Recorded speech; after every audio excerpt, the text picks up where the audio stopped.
Good morning, students. Today we are going to start another topic from chapter 7, the rise of popular movements. Rise of popular movements में हमने चिपको movement study किया. उसके बाद हमने एक topic और study किया था ब्रीफ में कि जो मूवमेंट्स होते हैं वो कितने टाइप्स के होते हैं. यानी वो मूवमेंट्स जो होते हैं, मेजर मूवमेंट्स होते हैं, वो 2 टाइप्स होते हैं. एक होता है पार्टी बेस्ड मूवमेंट और एक होता है नॉन पार्टी बेस्ड मूवमेंट. यानी जो किसी पार्टी से डायरेक्ट या इनडायरेक्ट जुड़े हुए होते हैं वो पार्टी बेस्ड मूवमेंट होते हैं, और जो किसी पार्टी से जुड़े हुए नहीं होते वो नॉन पार्टी बेस्ड मूवमेंट होते हैं. तो सबसे पहले हम पार्टी बेस्ड मूवमेंट को स्टडी कर लेते हैं. देखिए, जो पॉपुलर मूवमेंट्स होते हैं वो सोशल मूवमेंट भी हो सकते हैं और पॉलिटिकल मूवमेंट भी हो सकते हैं. जैसे सोशल इशू को लेकर जो मूवमेंट्स होते हैं वो सोशल मूवमेंट्स होते हैं. जो किसी पॉलिटिकल इशू को लेकर मूवमेंट्स होते हैं वो पॉलिटिकल मूवमेंट्स होते हैं. और कई बार ये दोनों जुड़े हुए भी होते हैं आपस में. जैसे कि जो नेशनलिस्ट मूवमेंट था हमारे देश में, यानी आज़ादी के लिए जो एक आंदोलन था हमारे देश में, वो मेनली पॉलिटिकल मूवमेंट था. लेकिन उसके साथ साथ इस तरह की बहुत सारी ऐसी डेलिब्रेशंस हुई जिसकी वजह से बहुत सारे सोशल और इकोनॉमिक इश्यूज़ भी उस टाइम पे उठे हैं. उठे और वो एक मूवमेंट की फॉर्म में बन गए. बाद में एक मूवमेंट की फॉर्म में हमारे सामने रेज्ड हुए हैं. जैसे कि एंटी कास्ट मूवमेंट था. जैसे एक सोशल इशू है, जाति प्रथा पर आधारित जो मूवमेंट्स रहे हैं वो एक सोशल इशू है. तो ये एंटी कास्ट मूवमेंट बना. द किसान सभा, किसानों की डिमांड को लेकर किसानों से जुड़े हुए मूवमेंट्स बने. इसी तरह से जो वर्कर्स की डिमांड को लेकर जो ट्रेड यूनियन मूवमेंट्स होते हैं वो बने हैं. These movements raised issues related to some underlying social conflicts. जितने भी मूवमेंट्स हैं इन्होंने उन इश्यूज़ को उठाया है, उन अंदरूनी इश्यूज़ को उठाया है जो कहीं ना कहीं सोशल कन्फ्लिक्ट का रीज़न रहे हैं. Some of these movements continued in the post independence period as well. इनमें से बहुत सारे मूवमेंट आज यानी आज़ादी के बाद भी कंटिन्यू रहे हैं. जैसे कि trade union movement had a strong presence among industrial workers. जो ट्रेड यूनियन मूवमेंट रहा है उसने अपनी एक स्ट्रॉन्ग प्रेजेंस रखी है इंडस्ट्रियल वर्कर्स के बीच में. जैसे कि जो मेजर सिटीज़ में जो हुए हैं वर्कर्स की डिमांड को लेकर, जैसे कि मुंबई, कोलकाता, कानपुर में. All major political party establish. अब देखिए स्टूडेंट, ये मूवमेंट्स चाहे ये पार्टी से किसी भी पॉलिटिकल पार्टी से किसी न किसी तरीके से जुड़े हुए हैं. तो कई बार ऐसा हुआ है कि जो पॉलिटिकल पार्टी है उन्होंने अपने लालच के लिए खुद की ट्रेड यूनियंस बनाई हैं. और क्यों बनाई हैं? ताकि सोसाइटी के लार्ज सेक्शन को वो मोबिलाइज कर सके, यानी जोड़ सके अपने अंदर. पीजेंट्स इन द, इसी तरह से जो किसानों से जुड़े हुए मूवमेंट रहे हैं, जैसे आंध्र प्रदेश के तेलंगाना रीजन में काफ़ी बड़े बड़े एग्जीबिशंस हुए हैं. और ये एग्जीबिशन जो हैं ये कम्युनिस्ट पार्टी के अंडर हुए हैं. स्टूडेंट्स, जो कम्युनिस्ट पार्टी है वो एक ऐसी पार्टी है जो किसानों से या मजदूरों से जुड़े हुए मुद्दों को ही मेनली उठाती है और उसी से जुड़े हुए मूवमेंट्स को सपोर्ट करती है. जैसे कि redistribution of land to cultivators. जैसे कि किसानों को उनकी जो ज़मीन का दोबारा से एक पुनर्वितरण किया जाए, उसका बंटवारा किया जाए किसानों में जो ज़मीन है उसका. इस तरीके की जो मूवमेंट है वो हमने इंडिया के काफ़ी सारे पार्ट्स में स्टडी किए हैं. जैसे कि आंध्र प्रदेश, वेस्ट बंगाल में, बिहार में और उसके एडजॉइनिंग एरियाज़ में इस तरह के मूवमेंट जो है वो कंटिन्यू रहे हैं. इस तरह के जो एग्जीबिशंस रहे हैं, और ये जो एग्जीबिशंस रहे हैं ये मार्क्सिस्ट और लेनिस्ट वर्कर्स, उन जो मजदूर या किसान इनसे जुड़े हुए होते हैं उनको ज़्यादातर मार्क्सिस्ट और लेनिस्ट वर्कर्स ही कहा जाता है. इसलिए कहा जाता है क्योंकि वो मार्क्स की और लेनिन की विचारधाराओं से इन्फ्लुएंस होते हैं. और जैसे कि हमने प्रीवियस जो पिछला जो चैप्टर था उसमें हमने स्टडी किया था, एक नक्सली मूवमेंट को स्टडी किया था जो कि किसानों की डिमांड को लेकर ही उठा था वेस्ट बंगाल में. उसको हमने प्रीवियस चैप्टर में स्टडी किया था. ये जो मूवमेंट्स होती हैं इनका जो मेनली इशू होता है वो होता है इकोनॉमिक इनजस्टिस और इनइक्वालिटी. जो सोसाइटी में फोकस किया जाता है, सोसाइटी में देखा जाता है किसानों के साथ और वर्कर्स के साथ जो आर्थिक असमानता का व्यवहार किया जाता है उसकी तरफ ये लोगों का ध्यान दिलाना चाहते हैं. इन्हीं डिमांड्स को लेकर ये मूवमेंट्स किए जाते हैं और इनका जो कनेक्शन होता है वो पॉलिटिकल पार्टी के साथ डायरेक्टली या इनडायरेक्टली किसी न किसी फॉर्म में होता है. ये जो मूवमेंट होते हैं, देखिए ये इलेक्शन में फॉर्मली तो पार्टिसिपेट नहीं करते लेकिन पॉलिटिकल पार्टीज़ के साथ इनके कनेक्शन होते हैं. उसके बाद देखिए जैसे इनकी जो ये बहुत सारे एक्टिवली एसोसिएट होते हैं, पॉलिटिकल पार्टी से जुड़े हुए होते हैं किसी न किसी तरीके से, ऑर्गेनाइजेशन की फॉर्म में हो या इंडिविजुअली हो. तो इससे क्या होता है, इनको क्या लगता है कि पॉलिटिकल पार्टी के साथ जुड़ने के साथ इनको एक बेटर रिप्रेजेंटेशन मिल जाता है अपनी डिमांड्स को रखने का. तो इसीलिए इन मूवमेंट्स को हम कहते हैं पार्टी बेस्ड मूवमेंट. अब हम स्टडी करते हैं कुछ non party based movement.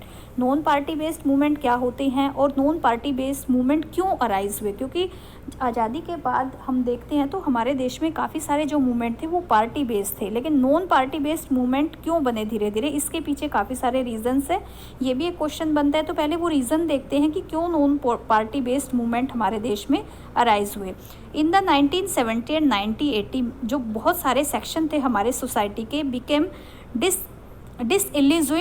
डिसइल्यूजन्स with the functioning of political party, यानी कि जो पॉलिटिकल पार्टीज़ के जो काम थे उनसे काफ़ी सारे जो सेक्शन रहे हैं वो डिसइल्यूजन्स रहे हैं, यानी कि उनसे डिससेटिस्फाई रहे हैं, क्योंकि उन जो पॉलिटिकल पार्टी जितनी भी रही है उन्होंने उनकी जो डिज़ायर थी उसके अकॉर्डिंग काम नहीं किया। जैसे कि जनता पार्टी का एक्सपेरिमेंट रहा है कि जनता पार्टी क्या डिमांड लेकर आई थी, लेकिन वो अपनी डिमांड को फुलफ़िल नहीं कर पाई। इसके अलावा हमारे देश में पॉलिटिकल इंस्टेबिलिटी भी रही है। 1975 के टाइम में हम देखते हैं कि एक राजनीतिक अस्थिरता का टाइम भी रहा है, ये भी इमीडिएट कॉजेज़ रहे हैं नॉन पार्टी बेस्ड मूवमेंट के। But in the long run the disillusionment was also about economic policies of the state. लेकिन ये जो लोगों का जो ये एक तरह से गुस्सा होना कह सकते हैं हम, या मोह भंग होना कह सकते हैं पॉलिटिकल पार्टी से, इसका एक रीज़न इकोनॉमिक पॉलिसीज़ भी थी। हमारे देश में देखिए एक प्लान डेवलपमेंट का हमने चैप्टर स्टडी किया है, उसमें एक कुछ पॉलिसीज़ लाई गई थी इकोनॉमिक को डेवलप करने के लिए, देश की आर्थिक व्यवस्था को उठाने के लिए, जिसमें कि कुछ उनके गोल थे। जैसे गोल क्या थे कि ग्रोथ एंड डिस्ट्रीब्यूशन, यानी कि हम आर्थिक समृद्धि भी करेंगे, इसके साथ साथ जो प्रॉपर्टी है या इनकम है उसका इक्वल डिस्ट्रीब्यूशन भी करेंगे। लेकिन इस तरह का हमारे देश में कुछ नहीं हुआ, यानी कि इकोनॉमिक रीज़न भी रहे हैं इसके पीछे। हमारे देश की जो ग्रोथ है वो इम्प्रेसिव नहीं हो पाई है किसी भी सेक्टर में इकोनॉमी के। उसके बाद देखिए स्टूडेंट, इसके साथ साथ जो पॉवर्टी और इनइक्वालिटीज़ जैसी चीज़ें वो हमारे सोसाइटी में बनी रही, लार्ज स्केल पे बनी रही। Benefits of economic growth did not reach evenly to all section of society. जो इकोनॉमिक ग्रोथ का बेनिफिट है वो सोसाइटी के हर एक सेक्शन को इवनली, मतलब एक समान रूप से नहीं पहुंच पाया। एग्जिस्टिंग सोशल इनइक्वालिटीज़, इसके अलावा हमारे देश में और भी जो इनइक्वालिटीज़ थी, जैसे कास्ट या जेंडर की जो इनइक्वालिटीज़ थी, वो भी इशू काफ़ी बढ़ गए, वो भी इश्यूज़ जो है ज़्यादा कॉम्प्लिकेटेड हो गए। पॉवर्टी का इशू भी बहुत ज़्यादा कॉम्प्लिकेटेड हो गया। There also existed a gulf, इससे क्या हुआ हमारे देश में एक गल्फ तैयार हो गई, यानी कि एक खाई बन गई अर्बन इंडस्ट्रियल सेक्टर में और रूरल एग्रियन सेक्टर में।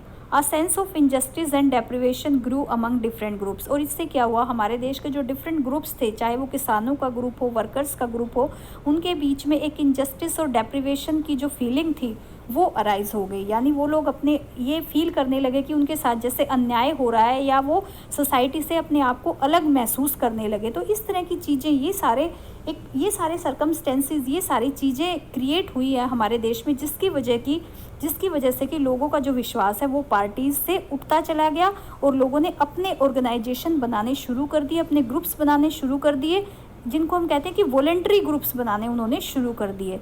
Many of the politically active groups lost faith in existing democratic institution and electoral politics. बहुत सारे जो ग्रुप्स थे, जो पॉलिटिकली एक्टिव ग्रुप थे, उनका विश्वास उठ गया। जो हमारा डेमोक्रेटिक इंस्टीट्यूशन है या इलेक्टोरल पॉलिटिक्स है, उससे हमारा विश्वास उठ गया, उनका विश्वास उठ गया। दे देयरफॉर चोज टू स्टेप, अब उन्होंने क्या सोचा, एक ऐसा स्टेप उठाना सोचा कि वो अब किसी पार्टी के साथ एंगेज होना उन्होंने अपने आप को सही नहीं समझा। उसके बाद देखिए स्टूडेंट, अब उन्होंने खुद को मोबिलाइज करना शुरू कर दिया। क्यों मोबिलाइज शुरू करना कर दिया? क्योंकि उनको अपने आप को दिखाना था कि वो वो अपनी डिमांड को लेकर जो है प्रोटेस्ट कर रहे हैं। स्टूडेंट्स इन जुड़ने वाले कौन थे इनसे? Students and young politics activist from various sections of the society. अब जो प्रोटेस्टर थे वो मेनली कौन थे? वो स्टूडेंट थे, यंग पॉलिटिकल एक्टिविस्ट थे, जो वेरियस सेक्शंस से आते थे सोसाइटी के। उन्होंने फोर फ्रंट पे वो आए in organising the marginalise section such as Dalits and Adivasi. उन्होंने जो सोसाइटी का जो मार्जिनलाइज सेक्शन था, यानी कि जो हाशिए पर जा चुके थे, जिनमें दलित्स और आदिवासी थे, उनको रिप्रेजेंट करने के लिए वो लोग आगे आए। The middle class young activist, इनमें से जो मिडिल क्लास यंग एक्टिविस्ट थे उन्होंने अपने काफ़ी सारे जो ऑर्गेनाइजेशंस थे वो लॉन्च किए। बहुत सारे कंस्ट्रक्टिव प्रोग्राम्स जो है गरीबों के लिए उन्होंने वो लॉन्च किए because of the voluntary nature, क्योंकि उनका जो नेचर था, प्रकृति थी, वो वॉलेंट्री थी, वो ऐच्छिक ग्रुप थे। इसीलिए many of these organisation came to be known as, इसीलिए उनको वॉलेंट्री ऑर्गेनाइजेशन और वॉलेंट्री सेक्टर ऑर्गेनाइजेशन कहा जाता है। These voluntary organisation chose to remain, अब ये जो वॉलेंट्री ऑर्गेनाइजेशन थे इन्होंने अपने आप को जो पार्टी पॉलिटिक्स थी उससे दूर रहना ही बेटर समझा। They did not contest election, ये किसी तरह के इलेक्शन नहीं लड़ते थे, ना तो लोकल लेवल पे ना रीजनल लेवल पे। दे सपोर्ट, वो किसी पॉलिटिकल पार्टी को सपोर्ट नहीं करते थे। Most of these group believed in politics and wanted to participate, कुछ ग्रुप्स ऐसे थे जो पॉलिटिक्स में पार्टिसिपेट करना चाहते थे लेकिन किसी पॉलिटिकल पार्टीज़ के थ्रू नहीं करना चाहते थे। Hence these organisation were called non party political formation. They hope that direct and active, क्योंकि इनका ये मानना था कि डायरेक्ट और एक्टिव पार्टिसिपेशन अगर होगा हमारा तो हम अपनी डिमांड्स को ज़्यादा इफ़ेक्टिवली रख सकते हैं और जो लोकल इश्यूज़ होते हैं उनको ज़्यादा जल्दी से रिसॉल्व किया जा सकता है।